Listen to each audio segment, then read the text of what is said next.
book the other day. Reading a book? Yes, it's all about civilization or something. A nutty kind of a book. Do you know that the guy says that machinery is going to take the place of every profession? What do you say?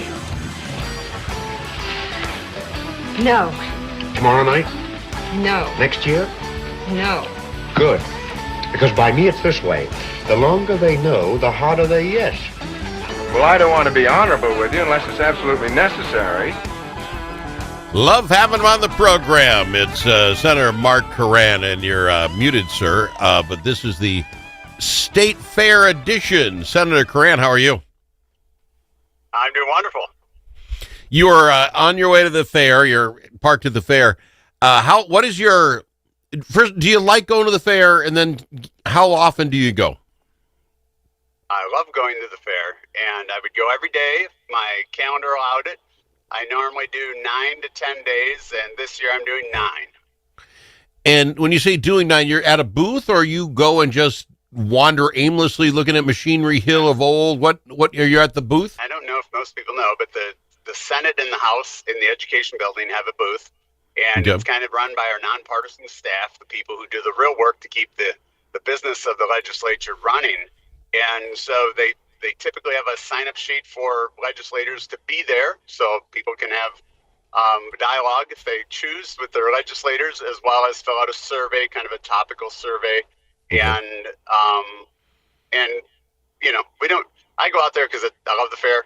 I go out there because you get to see so many different people. You get to hear different views and perspectives from those that you may not get anywhere else. And so it's kind of nice to be out here, take a pulse, and be available, and to support our staff who Sure. sometimes people don't treat them very well.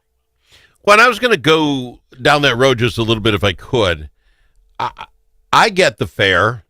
I can run around on radio. No one knows who I am. I'm just another guy walking the fair. But you're walking, your Senator Koran shirt on, you're at the fair booth. Good news, bad news in today's society. Some might come up and say, love you, Mark, you're the best. But you have just as big a shot as somebody coming up and saying, and going after you. Is that intriguing? I mean, I guess I would hate walking down the fair not knowing who's coming up with a handout saying, hello, yes, or hello, no. And for me personally, we used to carry our own personal protection, or as they used to Sure. call it, 14 rounds of opposing views. But yeah, so I no longer stay after dark. I am very lucky that I come from St. Paul. I can get here without ever hitting traffic.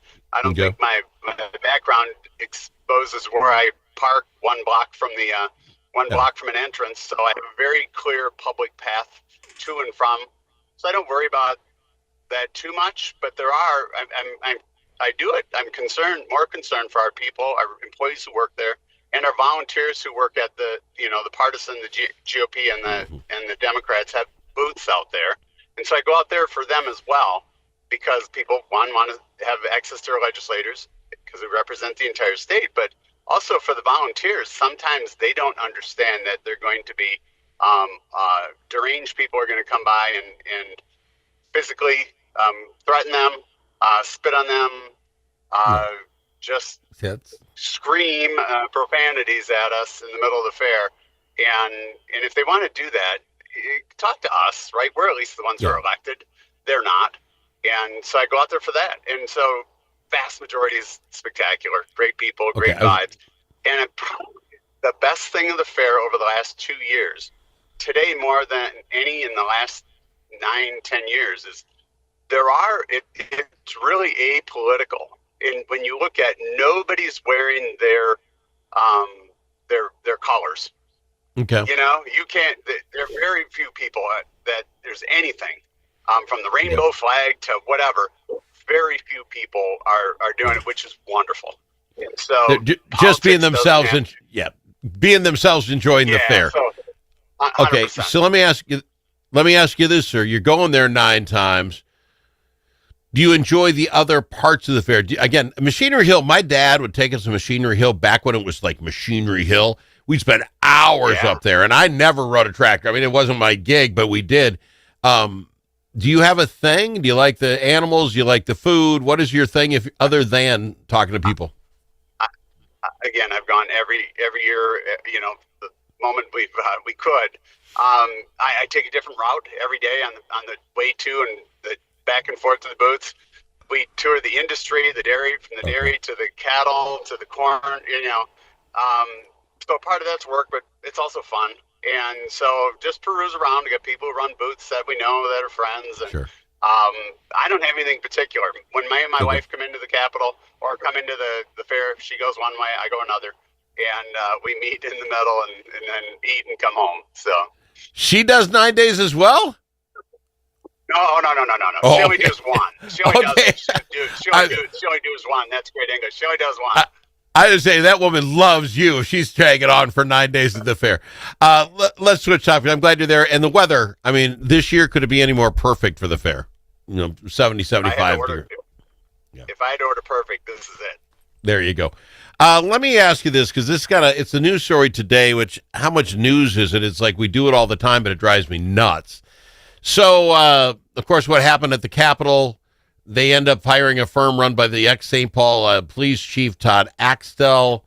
Evidently, they're going to pay him $220,000 to give us his opinion on what needs to be fixed. This isn't fixing anything. This is him telling... Senator Koran, I'm not going to try to undersell this guy, but for $100,000, sir, I will go to the Capitol and tell you what I think you should do, and I will beat the wedge door open guy. I promise you. Can I get some of that money? This is ridiculous. 100%, Al. I grew up in it. It's what government does. Before I left government, I told them I'm never working with a consultant again, because why are we paying them for me to teach them our job and our role? Very few come with expertise. And in this particular case, you have the chief law enforcement, right, of the Attorney General and all the resources available. You have the Department of Public Safety Commissioner, the top operational manager of all police forces, included, right? So you have all of those. We have the State Patrol. We have Capitol Security. We have lots and lots of video for surveillance. We have everything we need. People just have to do their jobs. And no consultant is going to do their jobs for them. And, you just showed the wedge. They failed. Multiple people likely failed the most simplistic elements of perimeter security. And the one thing that the tendency is going to be is to make the Capitol even more inaccessible. It has to remain accessible for everyone. And security, right? I don't know if you notice, Al. Criminals don't care what the rules are. We can't punish everyone else. They can up the security, and I can tell you they've done it they did it long before any of this stuff happened in the Senate. And our sergeant at arms, they're hiring prior law enforcement. They're doing a spectacular job, and they're the ones who see our physical security while we're in session. And so they're doing a great job. We gave the State Patrol an allotment from 13 or 14 full-time FTEs that monitors Capitol Security, because they're the only armed security. Capitol Security is a radio. And then we think we gave them an allotment to 23 or 24, and yet a year and a half later, they only have 14. They can't, because of the policies of this governor in our cities, they can't recruit more people and to fill those roles to provide the added security we need. But we can't lock people out, frankly. See, and I believe there are enough ex-military guys out there, Ranger guys out there, guys who've done perimeter sweeps, old Army guys, that, again, you talk the basics. A guy got in with a foot wedge. I'm going to throw two things at you, sir. Maybe it'll happen, maybe it won't. I would love to read the assessment. I'm not asking for Bob, the security guy's head, who just decided, I'm bored of walking around the Capitol, I didn't check. That's the problem. Bob should be gone. But we haven't even heard what the failing was. Did we not walk around? Did we not have the little metal on metal thing that if they're not touching, the alarm goes off? We've heard nothing about that. We heard they want to put metal detectors at the front doors so a guy can't bring a gun in. I get that, but that doesn't fix this problem. It doesn't fix the Hoffman and Hortman shooting problem. They're different things. So what I would like to do is, I'm telling you, I would like to hear that report, find it, read it. Don't tell me it's security issues. Guy got in with a wedge. And I'm going to bet you the other thing, sir, the guy with the wedge, that wasn't his first time. The more I think about this guy, put it in at whatever time during the day, went out about his business, came back in, took a shower, a little bath in the sink and did his thing and then wandered around naked. That's not your first time. I'm telling you, if you look at security footage, this guy's been in there days, weeks. This was his new home. And I just want to know if that's true or not. Or, you just described the wedge, and it was 2 hours after the building closed, right? So you have even a more manageable perimeter to manage, because nobody should be there. So they have, I'm telling you, video surveillance like you wouldn't understand. In addition to, each of those doors has an indicator, whether it's open or closed. It's got the magnetic. All of them have that. Not every door has the electronic access. Just 3 of them, I think, for us members. People who have key card access after hours. And so we have all those things in addition to the video camera. So likely 3 people failed from the perspective of the video surveillance. I assume is tied with the security, the electronic security monitoring, as well as the person checking the perimeter. But Al, my first assumption was likely did somebody just hole up in a bathroom after hours and then come out? So what sweeps are done interiorly to make sure that as we close and they sweep and they move everybody out, that's done. Those are all really, really simple and basic things where 99% of our security failures occur. I'm going to tell you what you just did, Senator. If that guy and his company were listening, you just wrote 90% of his report for the $220,000 right there. It's called the common sense clause. You're going to put it in there and make us 220. I got to go to break. When we come back, I want to ask, what's that? 100%. All right. Back after this with more. I've got him. Senator Mark Koran from the Fair. This year, the magic is calling you like never before. Craft your own magic at the Wicked Wand Workshop and race for glory at the Ninja Warrior Challenge. Feast on hearty turkey legs and cheer on live combat jousts. There's something for everyone in our magical village. Bring your family, bring your friends, and create memories that will last through the ages. The Minnesota Renaissance Festival, weekends August 16th through September 28th. Don't miss the adventure. Get your tickets at renaissancefest.com. Achieving your financial goals requires individual planning and a comprehensive approach. At Midwest Money Management, our mission is to provide you with the knowledge, tools, and confidence to feel comfortable financially today and secure about tomorrow. Learn more at MidwestMoneyManagement.com. That's MidwestMoneyManagement.com. Securities offered through JW Cole Financial Inc., member FINRA and SIPC. Advisory services offered through JW Cole Advisors Inc. Midwest Money Management and JW Cole Financial Inc. and JW Cole Advisors Inc. are unaffiliated entities.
amongst friends. The Al Travis Show.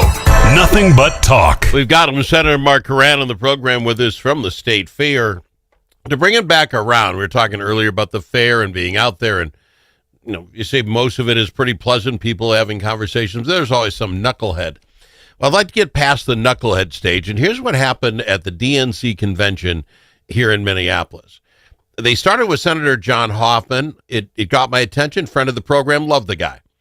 And he looked good. I'll be honest, a little misty. We'll look at him. He looks good. He comes out, and he's going to be the voice of this, whether he wants to be or not. Can we just get along? Let's take the negatives out of politics. And he goes through his speech. It's fantastic. Called on Democrats to restore public trust, recognize the harm of conspiracy theories, dehumanization rhetoric, and political radicalization. He said everything perfect. And you're like, go get him, John. I mean, this was fantastic. Senator Klobuchar did her bit. But then the governor came in, sir. And it's like he didn't know John was in the room.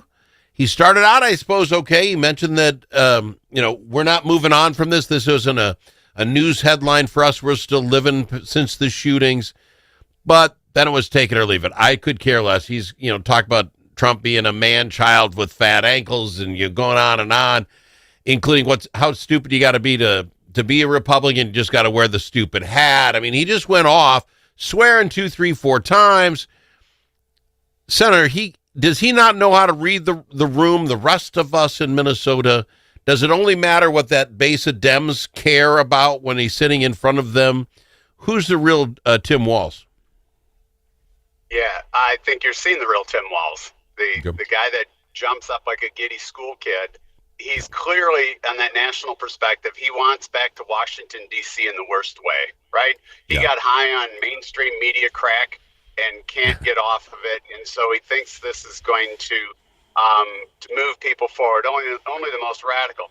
But he's feeling, right, harassed. Don't leave, like all other Democrats have said, don't let anybody with an opposing view rest, their families, their homes, Supreme Court justices, and otherwise. And in addition to that, when you govern, or as you have a mandate of an exclusive legislative power, when that's not true, or you operate and throw away all the rules and the policies and everything, the foundation of our system of governance, then you get people at some point, they're not going to tolerate it anymore. I don't care what you do or what you say, it's then what you do. And they're saying it and they're doing it. In Minnesota, I love John Hoffman. We're good friends, but you can talk about those. Let's bring the things back. We have an entire foundation. Our founding fathers were brilliant. The Constitution and the rules in which we have for governance. All of those things drive representation and equal participation across the board, meaning all voices influence legislation. They've been erased since 2023. And so for everybody to come back and say, well, let's just get back you go first. Restore the foundational aspect to our legislative process, which it drives discourse by design and division, not toxic division, but architected discourse. Yeah. But it also requires bipartisanship as a rule, as a process, and they've erased all of it with proxy voting. They don't have to be there. They don't have to face their peers in the most toxic legislation. And they erased 49.99% of Minnesotans' voices as a result of legislating and the policies that were implemented. They wonder, well, where's my voice? And that's fuel to the environment we live in today. Well, I'll tell you what, I've got to get you back on because I did want to get to it and I didn't because these things came up. Was the idea that the gun ban, binary gun thing pulled out? Binary trigger. Was pulled out of the omnibus bill because this judge says it was just way too much. If this catches on, this changes everything for you guys. No time to talk about it. I got 20 seconds. Senator Koran, I appreciate you being on the program, and thank you for stepping up and being out there and being at the fair and talking to the people. That's what I think every good legislator should do. I appreciate you doing it. We should be. Yes. Have a great day, Al. Senator Mark Koran on the Al Travis Show. Think about it. A famous politician once